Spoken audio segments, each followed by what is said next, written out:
कभी सोचा है कि इंसान आखिर वही क्यों करते हैं जो वे करते हैं? मानव व्यवहार की सबसे बुनियादी नींव क्या है? आज के इस एक्सप्लेनर में हम ठीक इसी पर बात करने वाले हैं। हम देखने वाले हैं कि कैसे समाज और संस्कृति यानी सोसाइटी और कल्चर हमारे हर एक कदम, हर एक फैसले को आकार देते हैं। ये एक ऐसा विषय है जो हमारी रोजमर्रा की जिंदगी से सीधा जुड़ा है, फिर भी हम इसकी गहराई को अक्सर नजरअंदाज कर देते हैं। तो चलिए आज मिलकर उन बेसिक बिल्डिंग ब्लॉक्स को डिकोड करते हैं जो हमारे पूरे वजूद को संचालित करते हैं। आज की हमारी ये चर्चा इन 4 मुख्य हिस्सों में बंटी है। पहला, संस्कृति और समाज का आपस में क्या नाता है।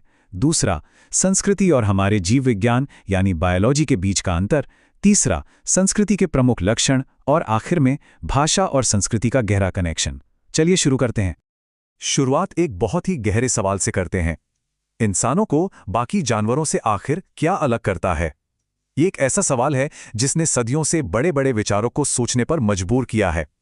और सच कहूं तो इसका सबसे सटीक जवाब उन्हीं कॉन्सेप्ट्स में छिपा है जिन्हें आज हम यहां एक्सप्लोर करने जा रहे हैं। तो आते हैं हमारे पहले हिस्से पर, संस्कृति और समाज, जिसे हम कंटेनर और कंटेंट भी कह सकते हैं। आइए समझते हैं कि इन दोनों के बीच का बुनियादी और अटूट रिश्ता आखिर है क्या। सच तो ये है कि समाज और संस्कृति पूरी तरह से एक दूसरे पर निर्भर हैं। इन्हें अलग करके देखा ही नहीं जा सकता। समाज एक तरह का ब्रॉड फिजिकल ढांचा या कंटेनर है, जबकि संस्कृति वो वाइटल एनर्जी या कंटेंट है जो उस समाज के लोगों को गाइड करती है। जरा सोचिए, बिना संस्कृति के कोई भी समाज कैसा होगा? सिर्फ एक भीड़, एक दिशाहीन समूह और कुछ नहीं।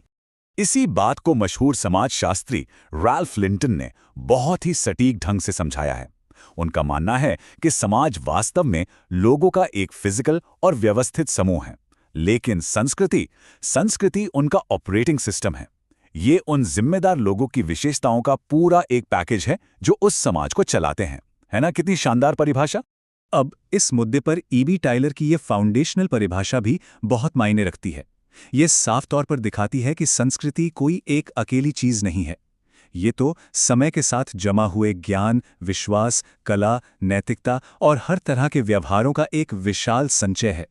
एक ऐसी अनमोल धरोहर जो एक पीढ़ी बड़े जतन से अगली पीढ़ी को सौंपती है। तो इन सारी बातों को अगर एक शब्द में समेटना हो तो वो शब्द होगा ब्लूप्रिंट। संस्कृति बिल्कुल एक ऑपरेशनल ब्लूप्रिंट की तरह काम करती है। ये हमारे नजरिए, हमारे बिलीव्स, वैल्यूज और जीने के उन सभी तरीकों का प्रतिनिधित्व करती है जो एक्सक्लूसिवली सिर्फ और सिर्फ इंसानों में पाए जाते हैं। यही वो चीज है जो इंसान को दुनिया के बाकी सभी जीवों से अलग करके एक विशेष पहचान देती है। अब आगे बढ़ते हैं हमारे दूसरे हिस्से की तरफ, संस्कृति बनाम जीव विज्ञान यानी कल्चर वर्सेस बायोलॉजी। चलिए देखते हैं कि ये ह्यूमन कल्चर का ब्लूप्रिंट जानवरों की प्योर बायोलॉजी से कितना अलग है। इन दोनों के बीच एक बहुत बड़ा और बेहद दिलचस्प अंतर है। ये बात बिल्कुल सच है कि इंसानों और जानवरों में कुछ बेसिक बायोलॉजिकल इंस्टिंक्ट्स एक जैसी होती हैं, जैसे भूख लगना या प्यास लगना। पर सबसे बड़ा फर्क कहाँ आता है? उन जरूरतों को पूरा करने के तरीके में।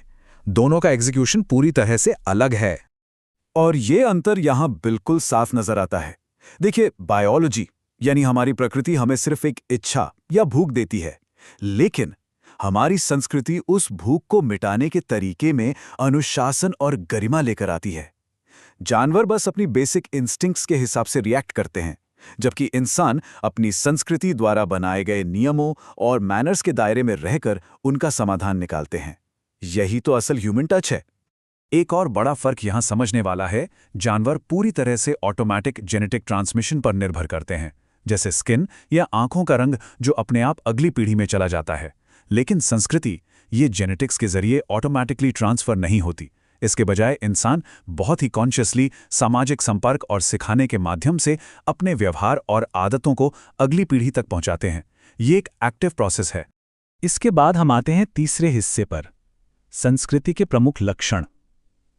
अब जब हमने समझ लिया है कि कल्चर क्या है और क्या नहीं, तो चलिए इसके स्पेसिफिक बिल्डिंग ब्लॉक्स यानी ठोस लक्षणों को खोलकर देखते हैं। संस्कृति महज कोई हवाई या अस्पष्ट कॉन्सेप्ट नहीं है। इसकी अपनी कुछ बहुत ही क्लियर और स्पेसिफिक विशेषताएं होती हैं, और यही विशेषताएं इस बात को तय करती हैं कि कोई भी कल्चर किसी समाज के अंदर स्मूथली कैसे फंक्शन करेगा। इन चारों पॉइंट्स पर एक एक करके नजर डालते हैं। सबसे पहली बात, कल्चर एक सीखा हुआ व्यवहार है, कोई भी इसके साथ पैदा नहीं होता। एक शिशु अपने परिवार और समाज से इसे सीखकर ही सभ्य बनता है। दूसरी बात, ये रुका हुआ नहीं है, ये काफी डायनामिक और लगातार बदलने वाला होता है। तीसरी बात, ये एक पीढ़ी से दूसरी पीढ़ी में पास ऑन होता है। और चौथी बात, इसे समाज के सभी सदस्य आपस में शेयर करते हैं, जो उन्हें एक डोर में बांधे रखता है। लेकिन ये ब्रॉड विशेषताएं अपने आप में अकेले काम नहीं करती। ये छोटे छोटे स्पेसिफिक ट्रेट्स या लक्षणों से मिलकर बनी हैं, और यही छोटे लक्षण किसी भी समाज को उसकी बिल्कुल अनोखी और यूनिक आइडेंटिटी देते हैं। जैसे इन स्पेसिफिक कल्चरल एग्जाम्पल्स को ही ले लीजिए। मिलने पर नमस्ते करना हो, पैर छूना हो या हाथ मिलाना, या फिर हमारे कपड़े पहनने का ढंग, यहाँ तक कि हमारे खान पान की आदतें भी। जैसे समोआ द्वीप में कावा पीने की एक खास प्रथा है। कावा कोई शराब नहीं है, लेकिन उत्सवों पर इसे तैयार करने और परोसने का तरीका उनकी कल्चरल आइडेंटिटी का एक अटूट हिस्सा बन चुका है। ये छोटी छोटी आदतें ही तो मिलकर कल्चर की बुनियाद बनती हैं। यहाँ एक और बहुत ही खास पहलू है, सिंबल्स यानी प्रतीक। संस्कृति पूरी तरह से प्रतीकों पर आधारित होती है। जरा सोचिए, एक राष्ट्रीय ध्वज फिजिकली सिर्फ कपड़े का एक टुकड़ा है, लेकिन इंसानों के लिए ये एक देश की संप्रभुता और शान का प्रतीक है। उसी तरह एक क्रॉस सिर्फ एक निशान नहीं, बल्कि मुक्ति या सैल्वेशन का प्रतीक है।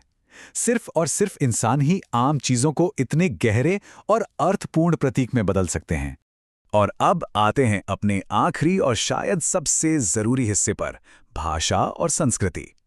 इन सभी कल्चरल ट्रेट्स और प्रतीकों को जिंदा रखने के लिए एक सबसे अहम टूल की जरूरत होती है, और वो टूल है भाषा। भाषा की भूमिका यहाँ बिल्कुल एक व्हीकल या वाहन की तरह है। यह वो गाड़ी है जो हमारी परंपराओं और उनके गहरे अर्थ को एक पीढ़ी से उठाकर दूसरी पीढ़ी तक ले जाती है। जानवरों के पास अपनी आवाजें जरूर होती हैं, लेकिन वे इस तरह की भाषा का निर्माण नहीं कर सकते जो सीखी हुई आदतों को आगे बढ़ा सके। भाषा ही है जो अलग अलग ह्यूमन ग्रुप्स को उनकी एक पक्की और स्पेसिफिक पहचान देती है। तो इस रेफरेंस में एकेडमिक दुनिया की एक बहुत ही पावरफुल थ्योरी का जिक्र करना जरूरी है, सपीर-वर्फ हाइपोथेसिस। ये थ्योरी कहती है कि भाषा सिर्फ हमारी कल्चर को एक्सप्रेस करने का जरिया भर नहीं है, बल्कि ये वास्तव में हमारी कल्चरल रियलिटी को आकार देती है। मतलब, जो भाषा हम रोज बोलते हैं वो हमारे सोचने के ढंग और हमारे मूल्यों को गहराई से कंट्रोल करती है ना? हैरान करने वाली बात। तो इस पूरे एक्सप्लेनर को समेटते हुए आखिर में सोचने के लिए एक बड़ा सवाल, अगर भाषा सच में हमारी कल्चरल रियलिटी को तय करती है, तो रोजमर्रा में बोली जाने वाली वो भाषा हमारे आसपास की पूरी दुनिया को किस तरह आकार दे रही है? अगली बार जब भी कोई आम सी बातचीत हो तो उस पर कल्चरल क्रिएशन के इस चश्मे से गौर जरूर कीजिएगा। आज की इस चर्चा में जुड़ने के लिए बहुत बहुत शुक्रिया, और इस नए नजरिए के साथ दुनिया को एक्सप्लोर करते रहिए।